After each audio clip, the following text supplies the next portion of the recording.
अब मैं लगा रहा हूँ उसको 61 की स्पीड मैंने सेट कर दिया है। अब भाई 61 पे चल रही है ये, मतलब 61 पे पहुँच जाएगी, अभी कम होगी, धीरे धीरे कम होगी। ये सब ECU कंट्रोल करते हैं। देखो 64, 63, 61। अरे वाह भाई वाह यार, 125 सीसी की बाइक ऐसे क्रूज़ कंट्रोल पे चले तो क्या ही कहने हैं। मतलब काइंड ऑफ हल्का सा आप इसे रोड और इकोनॉमी को गिमिक कह सकते हो। और बाइक जैसे 70-80 पे चल रही है ना, स्टेबल फील हो रही है, ऐसा नहीं लग रहा है कि बाइक रोड छोड़ रही हो।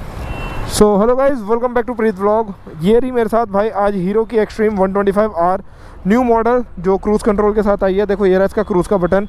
तो आज इसको चलाते हैं, इसका राइड रिव्यू करते हैं, सारे फीचर्स देखते हैं, क्रूज़ वगैरह कैसे वर्क करता है। 2-3 इसके अंदर राइडिंग मोड है, सारी चीज़ें चेक करेंगे।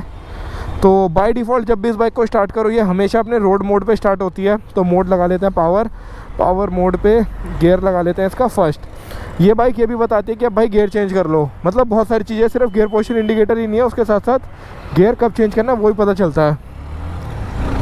देखो जैसे सेकंड गियर में हूँ, 2 के पास आपको एक छोटी सी एरो नज़र आएगी। तो मतलब यही है इसका कि हाँ भाई अब आप थोड़ा गियर चेंज कर लो, क्योंकि आपने छोटे गियर में काफ़ी रेव कर दिया है। सो सबसे पहले अगर मैं फर्स्ट इंप्रेशंस की बात करता हूँ, तो जैसे ही मैं बाइक को लेके चला हूँ तो चलते के साथ ही एक चीज़ तो है बाइक की, मुझे ना अभी मैं थोड़ी देर से और भी चला रहा हूँ तो मैं बता सकता हूँ, मुझे ना इस बाइक की स्टेबिलिटी अच्छी फील हो रही है। जैसे कि मैं इसको चला रहा हूँ तो मुझे कॉन्फिडेंस अच्छा दे रही है। एक अगर आप एक छोटे सीसी की या फिर 125 सीसी की बाइक चलाते हो ना, तो कहीं ना कहीं दिमाग में रहता है कि हम एक स्मॉलर सीसी की बाइक चला रहे हैं, रोड पे इतना स्टेबल चलेगी नहीं चलेगी, चिपक कर चलेगी या नहीं चलेगी। तो इस बाइक को लेकर तो मैं बोलूँगा कि हाँ, इस बाइक की रोड पे स्टेबिलिटी बहुत अच्छी है, प्रॉपर चिपक के चल रही है, रोड की ग्रिप नहीं छोड़ी इसने अभी तक। मैं इसको पिछली काफ़ी देर से चला रहा हूँ तो उस पॉइंट ऑफ व्यू से बता रहा हूँ। ट्रैफिक फ़िल्टर करने की बात करी जाए, ईजिली ट्रैफिक फ़िल्टर हो रहा है। और साथ में इस बाइक की सस्पेंशन बड़ी कमाल की है। भले ही इस सस्पेंशन को लेकर पहले प्रॉब्लम भी आई हो, काफ़ी लोगों की लीक हो गई है, पर हीरो ने इतनी सॉफ्ट सस्पेंशन दे रखी है कि मतलब एक कम्यूटिंग बाइक का जो एक पर्पज़ रहता है ना कि कम्यूट करते हुए कंफर्ट वगैरह अच्छा मिले, तो कंफर्ट सस्पेंशन के साथ मुझे काफ़ी अच्छा फील हो रहा है, नो डाउट। बाकी अगर उसके अलावा बात करी जाए भगाने वगाने की, तो देखो ये कम्यूटिंग बाइक्स होती हैं, इनको इतना भगाने के पर्पज़ से कोई नहीं खरीदता है, तो एक कॉमन सी बात है। बट फिर भी इसके अंदर हीरो ने 3 राइडिंग मोड्स दिए हैं, तो हम ये ज़रूर चेक करेंगे कि इन तीनों राइडिंग मोड्स पे क्या बाइक के अंदर जो पावर है उसमें कितना चेंज आ रहा है, कितना डिफरेंशिएट हो रहा है। तो वो चीज़ मैं चेक करना चाहूँगा। अभी आगे जैसी खाली रोड मिलेगी हम फिर इस चीज़ को भी चेक करते हैं। अभी ये अपना पावर मोड पे लगी हुई है, जिसको हीरो बोलता है मैक्सिमम पावर मोड। तो लो भाई, 3rd गियर पे मैंने रैप करा, काफ़ी अच्छा स्ट्रेच हो रही है बाइक। लो भाई 3rd गियर मैक्स करता हूँ। और हाँ, एक चीज़ और भी अच्छी है इस बाइक में, सेफ्टी पॉइंट ऑफ व्यू से इसके अंदर डुअल चैनल ABS है। यार 3rd गियर पे 78 गई, नाइस। और बाइक जैसे 70-80 पे चल रही है ना, स्टेबल फील हो रही है, ऐसा नहीं लग रहा है कि बाइक रोड छोड़ रही हो, अनस्टेबल हो रही हो, नहीं। और ब्रेक्स वाओ गुड, सिर्फ रियर ब्रेक के ऊपर रोकी थी मैंने। और अगर फ्रंट ब्रेक की बात कर जाए, फ्रंट ब्रेक भी अच्छा है बाइक का। तो पावर मोड पे क्या हो रहा है, एकदम से बाइक का जो पावर बैंड है ना, वो ऐसा फील हो रहा है कि इनिशियली बाइक पावर दे रही है 3-4 हज़ार RPM पे। अब इसका मोड का बटन दबा के से लगाते हैं इको मोड पे। हाँ, इको मोड पे तो यही होना चाहिए था जो हो रहा है, एकदम से बाइक में से इमीडिएट पूरी पावर जो है वो कट ऑफ हो गई है। देखते हैं, थोड़ा थ्रॉटल लेके देखते हैं क्या रिस्पांस मिलता है इकोनॉमी मोड पे। तो बैक टू बैक कार्स आ रही है ना, इकोनॉमी मोड पे तो बहुत ज़्यादा बाइक स्लो लग रही है।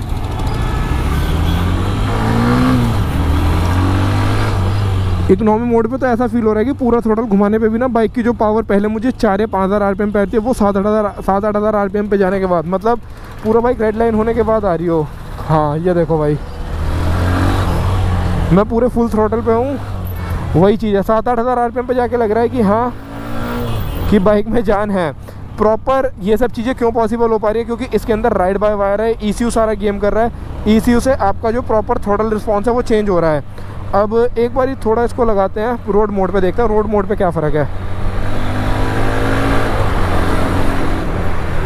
रोड मोड पे और इकोनॉमी मोड पे अगर आप सडन, जैसे मैंने अभी बदला है ना, इतना इमीडिएट चेंज करने पे बहुत ज़्यादा फ़र्क पता नहीं चल पा रहा है।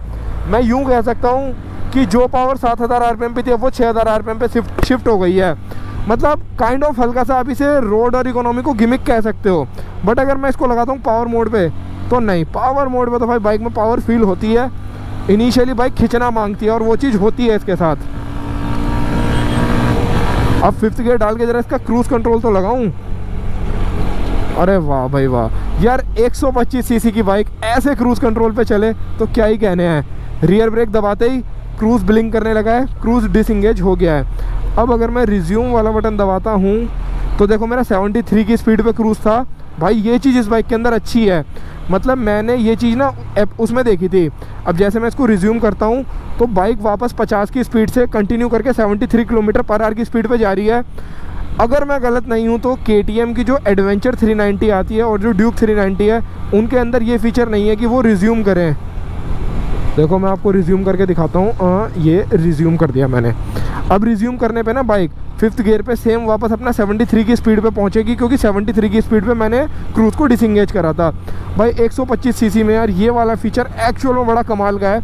अब अगर आपको डेली कम्यूट करना है तो मे बी ये इतना ज़्यादा यूज़ में ना भी आए, बट मैं ये ज़रूर कह सकता हूँ कि हाँ भाई, आपको ऐसे ज़बरदस्त इलेक्ट्रॉनिक्स इंडियन मैन्युफैक्चरर 125 सीसी में दे रहा है तो हाँ ये बड़ी बात है।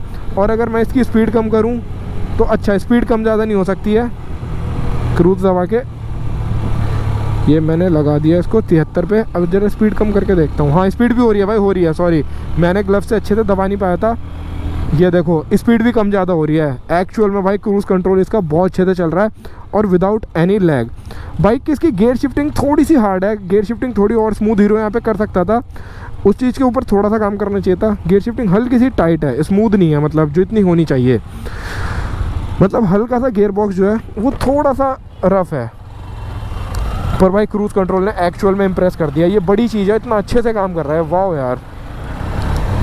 राइडिंग मोड्स मैंने चेक कर लिए, क्रूज़ कंट्रोल चेक कर लिया, प्रॉपरली वर्क कर रहे हैं, कोई ग्लिच नहीं, कोई प्रॉब्लम नहीं।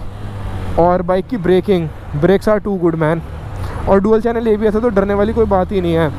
और जैसे कि मैंने बताया आपको, इस बाइक के अंदर जैसे अभी 3rd गियर पे हूँ मैं, शायद GoPro में कैप्चर हो रहा होगा, 3rd गियर के पास एक छोटी सी एरो आ रही है, इट मीन्स गियर चेंज कर लो। नाइस।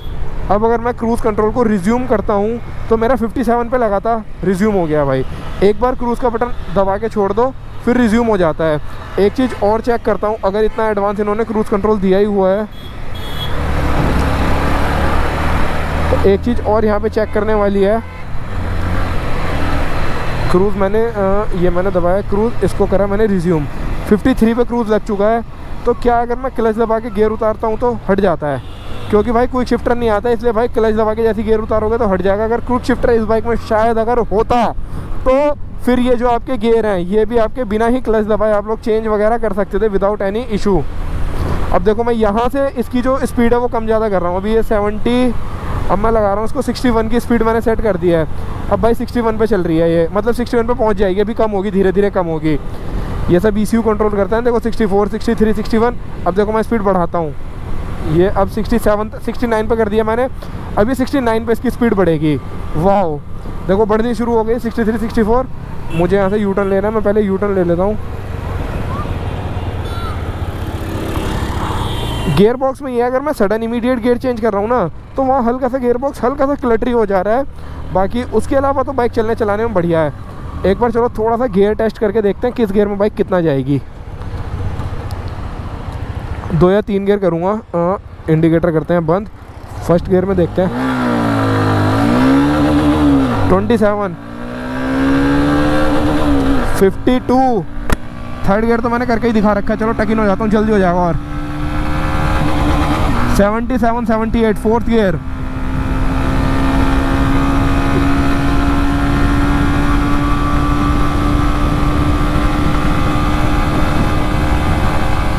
गियर बहुत ही टॉल है। फोर्थ गियर में समवेयर अराउंड 199 पे लिमीटर आ गया। और फिफ्थ गियर आपको पता ही है, उसके आगे 120, 125 तक शायद ये बाइकें भागती हैं, 110, 115 जो भी जाती हैं, फिर वहाँ पे आपका फिफ्थ गियर आ जाएगा। तो गियर्स आर वेरी टॉल, तो गियर्स अच्छे हैं, ब्रेकिंग भी बढ़िया है, सब कुछ फर्स्ट क्लास लगा मुझे। ओवरऑल अगर मैं मेरा एक्सपीरियंस बताऊँ ना इस बाइक को चलाने के बारे में, मेरा एक्सपीरियंस अच्छा रहा। मतलब एक 125 सीसी की छोटी बाइक है, ये कोई बड़ी बाइक नहीं है जिसमें आप ये बोलो कि ये बहुत ज़्यादा मतलब पावर जनरेट करेगी, नहीं। बट 125 सीसी के हिसाब से इसमें फीचर सब हैं। लेस से लेस स्पीड देखता हूँ करके कितनी हो सकती है। इमीडिएट भागना शुरू कर दिया बाइक ने, और कम करता हूँ, देखते हैं और कम से कम स्पीड इसकी कितनी हो सकती है। अभी जैसे ये थर्ड गियर पे है आपकी बाइक, थर्ड गियर पे कम से कम स्पीड इसकी 29 है, 29 से कम नहीं कर रही बाइक। तो क्रूज़ कंट्रोल लगाने के लिए मिनिमम 30 की स्पीड आपको चाहिए, है ना। और अगर आपको स्पीड बढ़ानी है तो देखो 30 पे है, अब मैंने कर दिया 35 37। अब देखो, वाह यार, मतलब ये फ़ीचर तो मैं मेरी एक्चुअल बता रहा हूँ एप्रिलिया में मिस करता हूँ मैं, पर ये फ़ीचर एक्सट्रीम 125R में आपको मिल जाता है। बढ़िया, नाइस। और ओवरऑल जो एक कलर स्कीम है ना इस बाइक की, ये भी अच्छी है, नो डाउट, बढ़िया कलर स्कीम है इसके अंदर। चलो जी यूटर्न मारते हैं और इस वीडियो को यहीं पे एंड करते हैं। ओवरऑल मैंने सभी कुछ बता दिया, जो चीज़ अच्छी है वो बता दी, जो चीज़ ख़राब है वो ही बता दी, सारी चीज़ें आप लोगों के साथ शेयर कर दी हैं। अगर वीडियो अच्छा लगा हो, पसंद आया हो, तो आप लोग लाइक कर सकते हो, शेयर कर सकते हो, फर्स्ट टाइम विजिट करें सब्सक्राइब भी कर सकते हो। कैसे भी चलाओ बाइक को, पूरा कॉन्फिडेंस आ रहा है, ये चीज़ तो बोलनी पड़ेगी। चलो जी, बाय बाय।